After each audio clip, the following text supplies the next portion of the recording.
ponto alto dessa primeira parte do livro, e eu quero que você entenda, tá? É isso daqui. Caio, como é que eu faço, tá? Como é que eu faço para trocar? Como que o T. Havek fala que você pode trocar a tua programação? Primeiro, você tem que entender isso daqui. O que é isso, Caio? PSRA. Primeiro, pensamentos levam a sentimentos, sentimentos levam a ação e ação levam resultado. De novo, pensamentos levam a sentimentos, sentimentos levam a ações e ações geram resultado. Então, se você quer mudar o seu resultado, vem andando para trás. Eu tenho que mudar as minhas ações, tá? E para você mudar as suas ações, você tem que mudar seus sentimentos. Tá, Caio, para eu mudar meus sentimentos, eu tenho que mudar os seus pensamentos. Um é gatilho do outro. Você tem que entender os gatilhos. Pensamento, puf, dispara um sentimento. Sentimento, puf, dispara uma ação. Ação, resultado. Por exemplo, começou um negócio novo. Aí você começa a pensar, cara, vai dar merda. Vai dar merda, não vai dar. O que dispara? O pensamento, já na possibilidade negativa, dispara um sentimento do medo em exagero, que chama pânico. Panicou ou congela. Aí o congelamento faz a tua ação ir lá pra baixo e faz o resultado ser uma merda. Ou seja, pensou, ferrou, tá? Então você tem que ser muito senhor. E o T. Havek usa as palavras, você tem que ser senhor dos seus pensamentos. Você tem que ter uma meta, você tem que ter um target, você tem que ter um objetivo. E, obviamente, você tem que ter um método para você atingir essa meta de forma mais excepcional, de forma mais assertiva. Mas antes de você ter um método, tenha uma meta, porque aí você vai ter a clareza daquilo que você quer. Tá? Você sabe o que significa meta? Se você conseguir preencher todas as letrinhas de meta, cara, vai ficar muito tranquilo, vai ficar muito fácil para você, porque você vai visualizar aquilo todos os dias e você vai conseguir. Então, pega aí sua caneta e o seu papel e anota. M de mensurável. A sua meta ela tem que ser mensurável. Você tem que mensurar a sua meta ali, você tem que descrever a sua meta para que você saiba o que você realmente quer. A letra E seria de específico. Como que eu vou atingir essa meta? Então ali você tem que especificar o como que você vai chegar lá. E a letra T seria de tempo, seria de prazo. Você tem que botar um tempo para sua meta. Não adianta você falar assim, Dani, eu quero ser rico. Mas olha só a diferença que eu vou trazer aqui para você. Dani, eu quero ter R$1 milhão daqui a 15 anos fazendo dessa maneira. Então você consegue entender a diferença de uma coisa intangível, de uma coisa quântica, para uma coisa certa, para uma coisa exatamente daquilo que você quer? Tá aí a diferença. E a letra A seria de alcançável. Não adianta nada você virar para mim, eu quero ter R$3 milhões até o final de 2020. Beleza, eu também quero. Mas o que você ganha por mês para você conseguir atingir essa meta de 3 milhões até dezembro de 2020? Eu ganho R$1.000. Então, meu amigo, não é alcançável. Vamos fazer uma meta que seja alcançável, tá? Para aí a gente conseguir ter motivação para continuar sempre.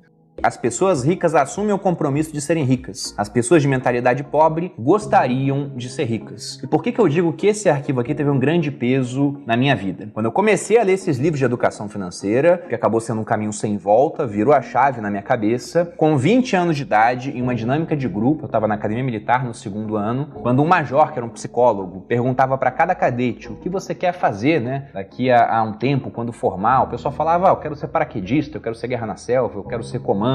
E eu queria boa parte dessas coisas também, né? Eu fui paraquedista no exército, mas na hora que ele chegou pra me perguntar isso, o que veio na minha cabeça foi, eu quero ter 1 milhão até os 30 anos. Essa era a minha meta. E eu externalizei aquela meta pela primeira vez. Então veja que na hora que eu assumi o compromisso público de buscar aquela meta nos próximos 10 anos, eu não só gostaria de ser rico, eu estava me comprometendo. Depois eu reafirmei essa meta várias vezes, para todo mundo que falava comigo sobre finanças, eu sempre reforçava isso, que até os 30 eu queria ter condições de poder até largar minha profissão para viver do meu patrimônio, porque essa meta de 1 milhão, depois que eu fui estudando mais e descobri o conceito de inflação, eu vi que não era muito seguro eu simplesmente colocar um número, talvez comprasse muito menos coisas dependendo do quanto a gente teria de inflação acumulada. Então a meta de 1 milhão acabou virando uma meta de ter um patrimônio grande o suficiente, a ponto dos rendimentos daquele patrimônio investido poderem pagar o meu custo de vida. E assumir esse compromisso fez toda a diferença. Porque se você leva a sério esse tipo de meta, é uma meta de longo prazo, que eu quebrei em metas menores, você se compromete a atingir certos gatilhos a cada trimestre, a cada ano, e é mais ou menos como uma corrida, né? Quem já correu aquelas provas de rua de 5, 10 quilômetros, às vezes até maiores do que isso, sabe que você faz um certo ritmo durante a prova e chegando próximo da linha de chegada, você costuma dar um sprint final, né? Fazer uma corrida mais rápida. E a mesma coisa aconteceu com a minha meta. Eu me esforçava sempre para bater a meta do ano, e como eu fui batendo essa meta ao longo dos 10 anos, no final eu cheguei até aquele destino pretendido. Eu coloquei a meta com 20, com 29 anos eu tinha a quantia suficiente na época, com juros altos, mais altos inclusive do que os juros atuais. A Selic estava em 14,25%,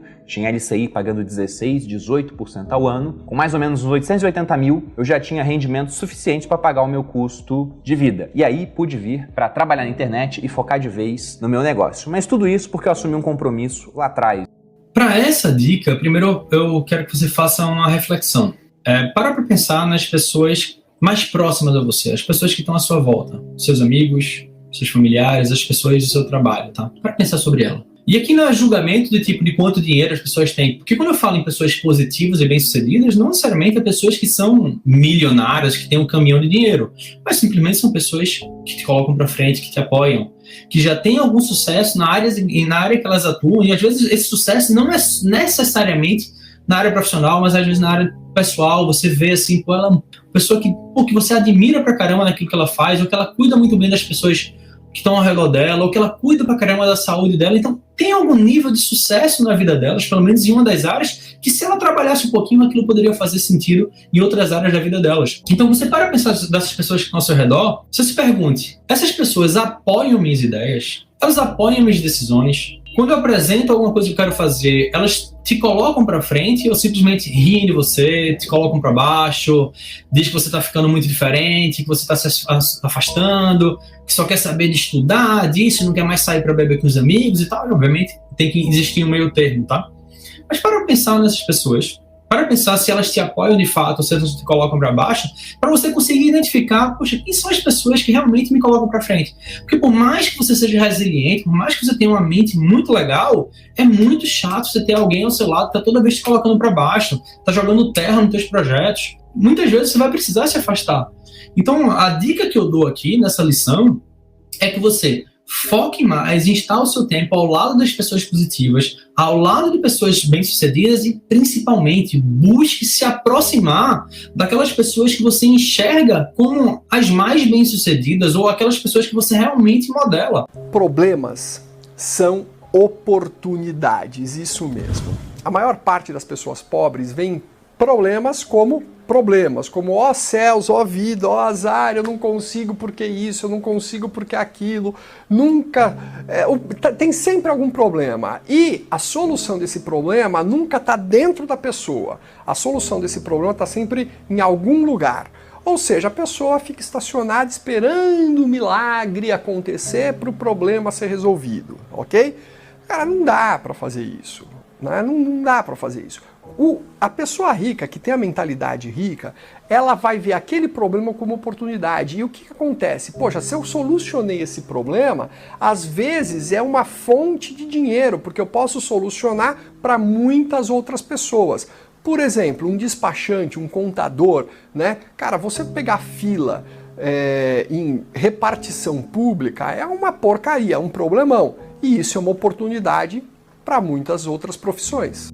As pessoas ricas acreditam na seguinte ideia: eu crio a minha própria vida. Pessoas de mentalidade pobre acreditam na seguinte ideia: na minha vida, as coisas acontecem. Ser o protagonista da própria vida é um tema recorrente na área do desenvolvimento pessoal. Isso também vale para o seu futuro financeiro.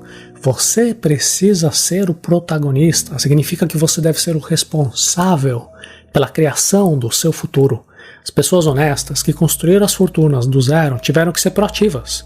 Isso é criar a própria vida, estudando, trabalhando, se conectando com outras pessoas. O oposto a criar a própria vida é assumir uma atitude reativa. Isso equivale a ser uma vítima que diz: ai, na minha vida as coisas acontecem. Sem acreditar na possibilidade de mudar a própria vida, nós ficamos impotentes.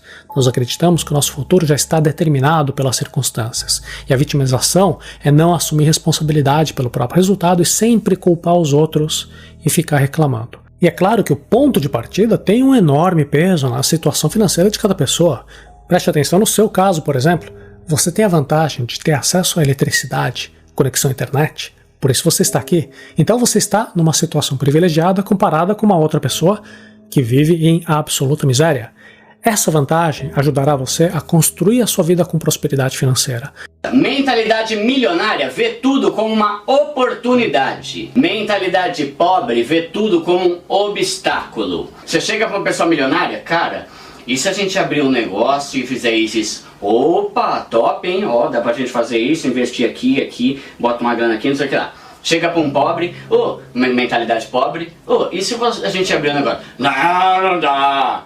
Não tem condição, o Brasil não ajuda. Não, a pessoa dá tudo errado. Preciso saber, porque depois eu vou me ferrar. E você vai me ajudar se eu que me ferrar? Só pensa negativo. O cara não abre mão de alguma coisa que tá ali no conforto dele, porque ele, não, depois tá tudo errado.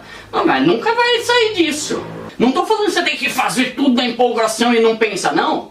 Tem que pensar a respeito de tudo, arrazoar, né? Pensar, faz sentido? Vamos analisar aqui o mercado. Mas você tem que fazer. Né, você tem que fazer. E a mentalidade pobre é a pessoa que nem analisa nada, ela já fala que não vai dar. Assim você nunca vai conquistar nada, não vai chegar a lugar nenhum.